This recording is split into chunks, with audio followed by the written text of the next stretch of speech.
Good morning. Thank you very much. I appreciate the opportunity to speak here. As was mentioned, I am local, so welcome to our city of Boca Raton. I hope that you've enjoyed the city so far and continue to enjoy it while you're here for the rest of your time. So while I'm very used to traveling for these things, it's been very nice for me to be able to just drive 20 minutes back and forth and be here to share with you our expertise and how we can help out the INC and other groups, but how research is really, again, changing the conversation and what we're doing on our end to help companies, associations like you learn more than ever before about consumers as well as professionals and what they're thinking. Just to take a step back, I did share with my family, who, as we're local, I said that I'm going to be sharing a stage with Dr. Oz and the founder of Chobani, and they asked me, and I said I'd be talking on Saturday, and they said, that's fantastic. We'd love to come and see. And I said, well, that's great. I talk on Saturday at 10:15. They said, no, really, we would rather see Dr. Oz. When is he speaking? So even my kids felt that way. But again, thank you for the opportunity. And let's talk about research, because we've been talking the last few days here about consumer trends. And that's really where we come into play in terms of an organization and what we do for companies, packaged goods marketers, agribusiness firms here. We work with groups like the California Walnut Commission and the California Prune Board. But we also do work for the Kraft Foods of the world and the Anheuser-Busch's of the world. And they're the ones who really are pushing technology and innovation in our space, which we're using to help our clients, just like you, learn more about consumers so that we can get the terrific message that we have about nuts and dried fruits, and we can continue to get those messages out to consumers in the best way possible so that at the end of the day, we can all increase our market share and increase sales. But first, before we move forward, let's just take a quick bit of a trip back down memory lane. We're going to go real far back to the mid-1990s when fax machines and landlines ruled the world. Not too long ago, again, the mid-90s, we were primarily conducting research, I'll say the old school way. We were collecting interviews, consumer, trade data through the mail. We had people calling on the telephone. We had people visiting you in your house. We even stopped you when you were shopping in the malls. And we still use many of these techniques today. And they still do have a place in research and in data collection. There are better ways now, though, of doing things. Technology has really, again, changed the way in which we're collecting data and the way in which we're coming back to our clients, the industry, our marketing research industry, coming back to our clients, continuing to evolve. And again, now we're using online research or online data collection primarily as a way of getting these insights, gaining these insights, and again, sharing them with our clients. In terms of trends, and we've all been talking about consumer trends, but trends from a marketing and research standpoint, from a data collection standpoint, clients have always needed results yesterday, and that's not changed. That was when I first started working in 1990, and that's still today. But now they require data even faster than ever. Online data is a way to get you or for us to get our clients' data almost in real time. The second a project is done, we have data that's ready for our clients. We have the ability to analyze it. Our clients have the ability to see that data as well. It also provides us with enhanced reliability. We're talking to more people than we ever did before. When we were doing telephone interviews, we'd be lucky to get 500, 1,000 interviews done within a client's budget. Today, we're doing thousands and thousands of interviews for the same cost. So these robust sample sizes that we're providing really give us greater reliability. The more there's power in numbers, bringing in more people gets us closer to the truth. And with tighter budgets, research dollars need to go further. Online is also very cost effective. So the new techniques that we're going to share with you not only are quick and time efficient, but they also save money as well. Continuing with talking about trends, as I said, technology has made it easier than before to collect data in a reliable way, delivering impactful insights. We are champions of what we call hybrid research. To us, hybrid research is a combination. It's really taking the best of all worlds from a research standpoint, of bringing in hundreds and hundreds of people and collecting data, but also being able to ask diagnostic and insightful questions. And I will share with you a technique that we've developed over about the last decade that's really helped us in terms of how to analyze, collect, and interpret online data and provide even more actionable insights to our clients. Mobile devices are being used to collect data, again, in real time while customers are shopping in stores. We can collect data while they're taking part in activities. We'll share with you some ways in which we're doing that. Artificial intelligence is a buzzword. It's been a buzzword in many different industries, certainly in the marketing research industry. AI has taken hold. It is changing the way in which we're looking at and analyzing data. It's given us the ability to even look at images, capture imagery, and analyze images in terms of that's just the way in which the world is talking today. People are talking more visually. Technology is also paving the way for neural research, the ability to also do in-home eye tracking, where we now don't need to bring people into what we would call a research lab, which gets very expensive and takes a lot of time to do as well. So as I mentioned, all of these approaches that we're going to share with you, they're efficient, they're cost-effective, and most importantly, they're highly reliable.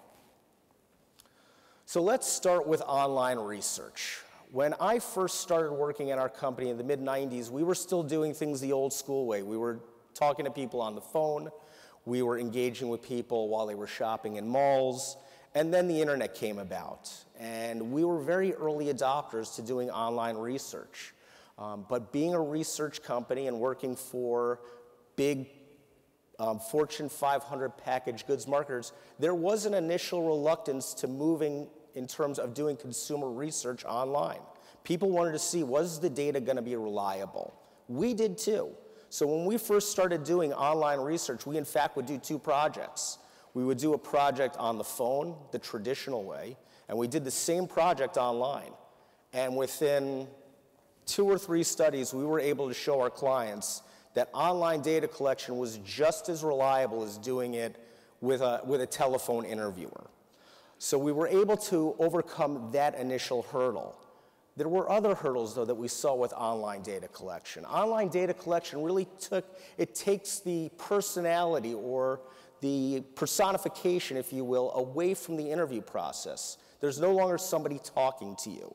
So it's now up to the respondent, the consumer, or the professional, the tradesperson, to provide us information. We found that there were some things lacking in terms of doing online research, and that really was particularly diagnostic information, the ability to ask a question of why do you feel that way. It's great to know that 90% of the people might be interested in buying a product, but we also want to know why they're interested in buying a product. And that was difficult to do online because it was up to, again, the consumer to give us that information on their own with no one probing them. We were able to change that, and we did that through what we call, again, a hybrid technique. We call this probe. It's the ability for us to ask probing questions. So as we're running a traditional online quantitative project, interviewing 500, 1,000, 2,000 people, we have online professionally trained moderators who are following the data coming in real time.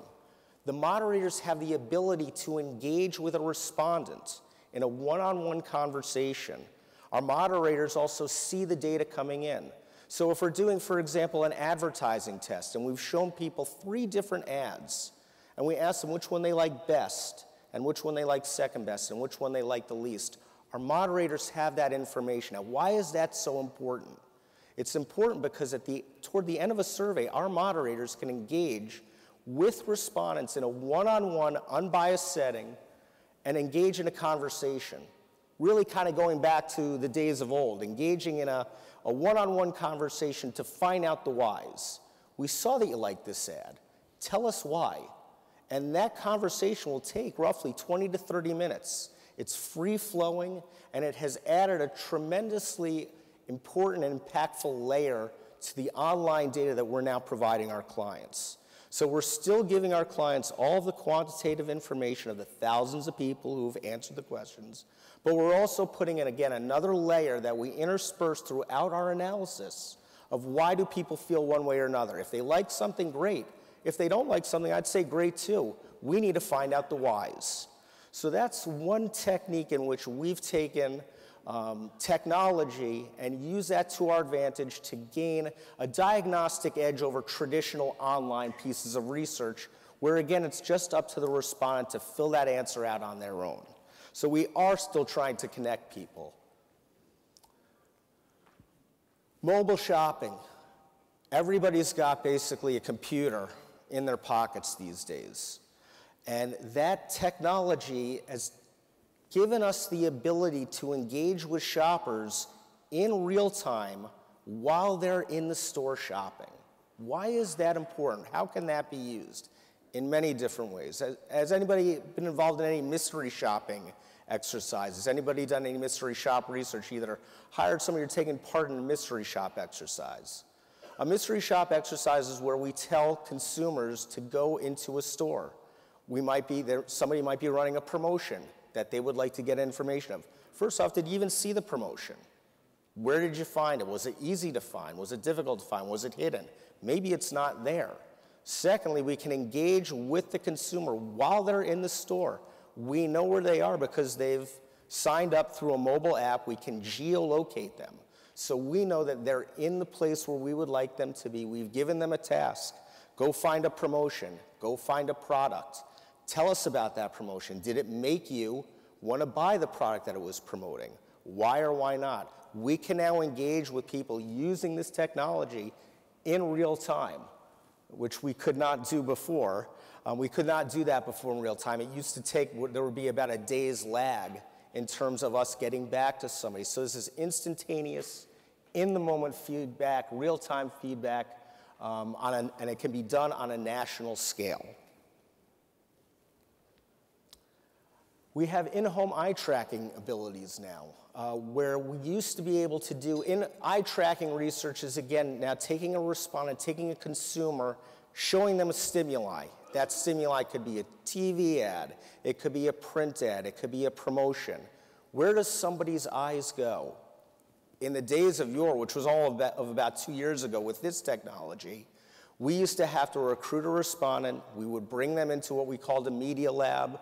We would fit them with special equipment, extremely expensive, very time-consuming. We would do this in a one-on-one setting, and in all honesty, it cost about $1,000 to do one interview. So your money's not going real far in terms of getting a very important feedback. Where are somebody's eyes going when they see your ad? Are they going where we would like them to go? Are they seeing and are they really processing the message that we want to give them in that stimuli? That's what eye tracking is designed to do. Again, the old school way of eye tracking, extremely cost prohibitive and very time consuming. Today, through technology, we can do that with a respondent in their own home. Through their own webcams in their computers, we can capture where their eyes are going, the same way in which we were doing it with all the fancy equipment before. So we're now doing this again in a much more timely manner. We're bringing in more people. So where we're now doing interviews where we can really quantify this information, if you will. So if we were doing 600 interviews, we could probably bring in 150 people to participate in an eye tracking exercise now for a fraction of the cost that it would have taken to do 20 of these 2 years ago. So again, these are ways in which technology is really changing the game for us as market researchers, and in turn, we're helping our clients, like you, all the packaged goods marketers, learning more about your products, your promotions, etc. As I mentioned, artificial intelligence technology really has taken hold. It is changing the way in which researchers are conducting projects. It provides us with the ability to look at and analyze images. Everybody today is communicating in a more visual way, whether that be through Instagram or Pinterest, things I really don't know that much about. I should know more, which my children are all experts at, but that's how people are talking today. Image analysis or imagery analysis also gives us ethnographic abilities or capabilities. We can take your device, again, the computer that you're holding in your pocket, and we can gain insights in your own home. Take us into your cupboard, take a picture, share with us, where do you keep your snack products? What's in that cupboard? Where do you store your nuts? Do you store them in the refrigerator? Do you store them in the pantry? All of that information can be gathered from this technology.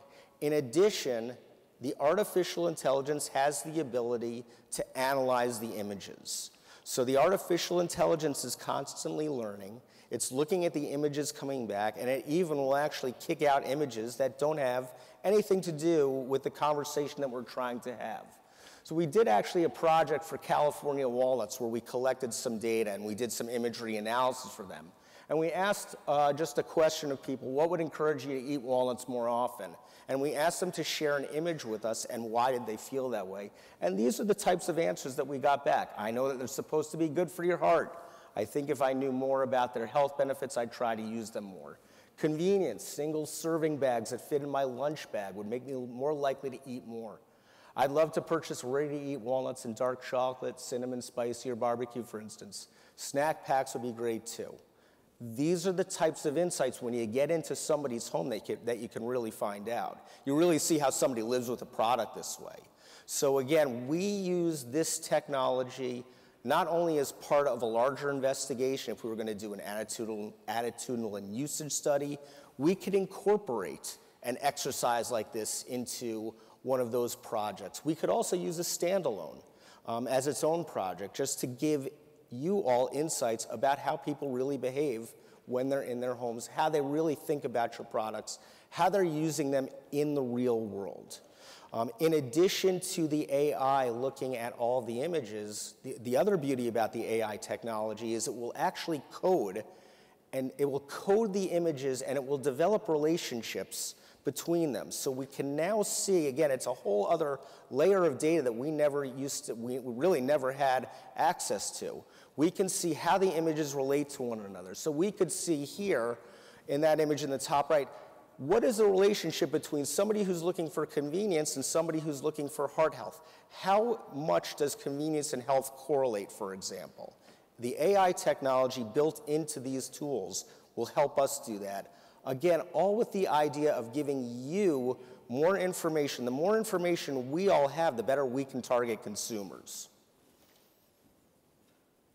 AI technology is also changing the way in which we do focus groups. We still do traditional focus groups where we bring people in and we have them sit around a table, and there's a two-way mirror, and it's still a great way to do research. There are some downsides to traditional focus groups. It takes a lot of time. There's a lot of travel incurred with doing focus groups.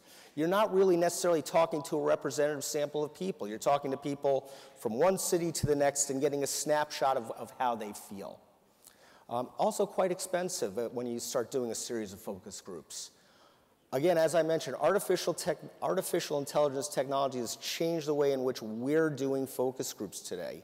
It's making it much more cost-effective, much more timely, much more convenient, and I would also argue much more reliable than what we would think about a traditional qualitative project. How do we do all of that? I like to call our technique, which we call iGroups, I like to explain it as, it's almost, if you will, a focus group on steroids. I say that because in an online community where we used to do focus group conversations with 10, 12, 15 people, we're now having those same kind of free-flowing hour and a half long conversations with 500 people at a time. It's almost like, again, taking 50 focus groups and doing them over the course of a night for the cost of what you might pay for around 4 traditional focus groups. There's no travel involved. You can watch the data coming in real time, sitting at your desks. We have moderators who've been professionally trained to do these online projects, but the AI is really the engine that's driven that for us. We wouldn't have been able to do this a year ago. AI has changed the way in which we're doing focus groups because in real time, the AI engine is churning all of that data and it's coming back to us, the moderator, and our clients with what are some of the most popular answers coming back. It allows us to engage with all of these folks at once. We get consensus scores in real time. So if somebody has said that I like this product because it's healthy for me, we can see the extent to which that one answer resonates with the rest of our group. So 500 people are also, they're not only answering on their own, but they're also evaluating other people's answers in this group. So we're coming back with now not just findings from one city to the next, but we're coming back, if you will, with a nationally representative sample of people in a focus group conversation, done in a night, with much more data than you would get out of doing 2 weeks worth of focus groups. So again, technology today is really changing the way in which the industry is moving, and in which the speed, the convenience, and also the cost effectiveness of the way in which this industry is moving. Virtual reality. Everybody's seen the glasses that you could put on. Researchers and all types of industries are starting to use virtual reality for data collection, but soon you're going to be going to your real estate agent. Instead of going to take a tour of a house, you're going to sit down and they're going to put these glasses on you, and you're going to take a virtual tour of an open house, if you will, to see the house that way. Researchers, as a researcher, how are we using virtual reality, or how can we use virtual reality? We can use it in many different ways. We can set up shelf sets. We can set up different types of shelf sets, and we can see the impact that the way in which a shelf set is set up has on purchasing of a specific product or products within a category. We can do that, again, we can set up different images of a shelf set A versus shelf set B versus shelf set C. We can put promotions into the virtual reality environment as well. We can set that up to test in what way or how do different promotions that somebody sees impact their behavior, really impact their purchasing decisions. So that's another way in which technology is continuing to change the conversation from a research standpoint and the way in which we collect data. This is new for even us, and we have not done anything in the neuroscience space yet, but neuroscience is started to take hold in Europe, and I do believe it will be coming across the pond soon. We've seen demonstrations of this technique and this technology. Really what we've seen here is that people are invited into a space. They are given equipment to put onto their head. Things are stuck on their head. It does look like a little bit of a mad scientist experiment. The crazy thing about neuroscience is you don't even need to necessarily ask a question. All you need to do is show somebody an image, and the equipment reads brain scans, and it will come back to us with emotional feedback based upon just what somebody sees. This is going to be, I've read articles where politicians are going to start using this, showing an image of just one politician in 15 seconds will tell us what somebody thinks of that person using technology like this. A little scary, I think, but certainly the world is moving in this direction. And I got to be honest with you, I've been doing research. I've been working for our company for, I guess, about 25 years. And the number of new innovations that we've seen in just the past 3 to 5 years has exceeded what I saw in my first 15, 20 years of working. We get vetted, or we get approached on almost a daily basis with companies that have different technology, newer technology. And while a lot of them are great, there's certainly a lot of vetting that needs to be done. So one of the reasons I think why we were invited here to the INC today was to try to kind of sort through this maze of technology and how we're using it, but also more importantly, how you all can use this to learn more about your customers, your current customers, your potential customers. As what we always say on our end is that data is power.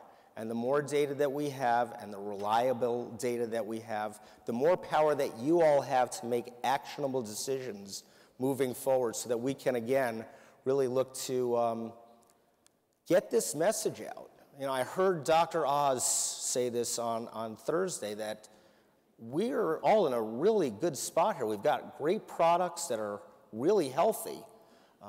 We just need to continue to relay that message.